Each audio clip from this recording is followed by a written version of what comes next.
Hi, and welcome to week 4, Interpreting the Law. This week is our halfway mark in the course, and I think everyone's coming along well. I wanted to look at the assignments for this week. We have 2 papers and 1 discussion post. Our goals are to analyze the relationship between biblical and extra-biblical law codes.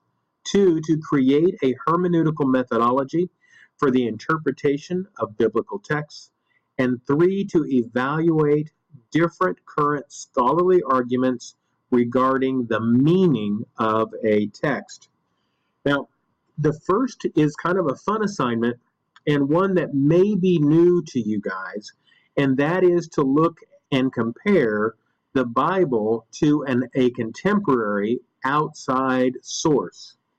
So in 3 pages, I want you to analyze the similarities and the differences between the law code of Hammurabi and the laws in Exodus 21 to 23.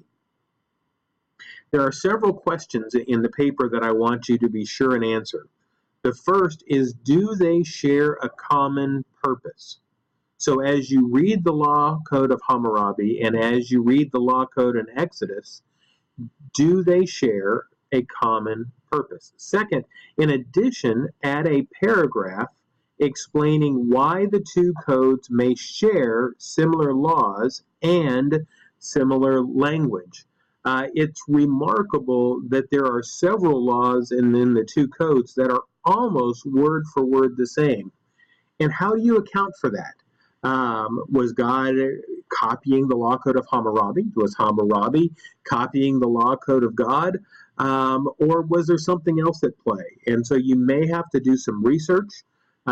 Be sure to look at when Exodus was written and when the law codes of Hammurabi were written, so that you can get a feel for authorship. Look at geographic location, do some historical contextual work, and all of those ideas coming together to analyze 2 sources. The second assignment is looking at one fixed or several levels. And by that, we're saying after completing the reading in Klein, write a 2 to 3 page paper answering this question: what is the goal of biblical interpretation? In other words, why are we doing this? What is it about hermeneutics that is so important? Be sure to include a discussion of the role of the author's intent and the reader's understanding.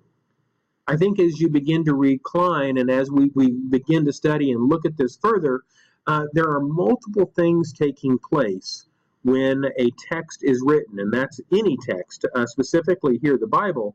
And in the Bible, you have God's intent, you have the author's intent, and you have to decide whether those 2 are congruent or whether there are small differences in that. So in this case, what is the author intending? And then you as the reader, what are you hearing?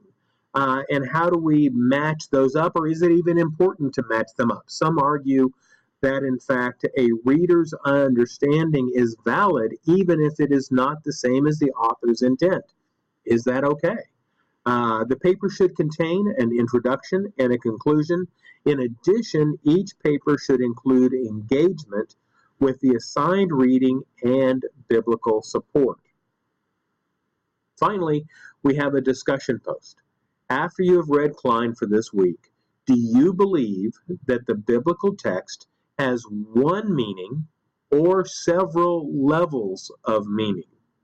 Be sure to interact with the assigned Klein reading in addition to adding your own reflection and arguments. As always, I'm not only looking for a solid, well-written post that has biblical support and interaction with the reading, but I'm looking for ongoing engagement in discussion over the weekend, concluding on Monday at midnight. So we have a lot of work to do this week. Klein is our central reading, but I think that for each of these assignments, some outside research is going to be essential to be able to communicate clearly and support your arguments.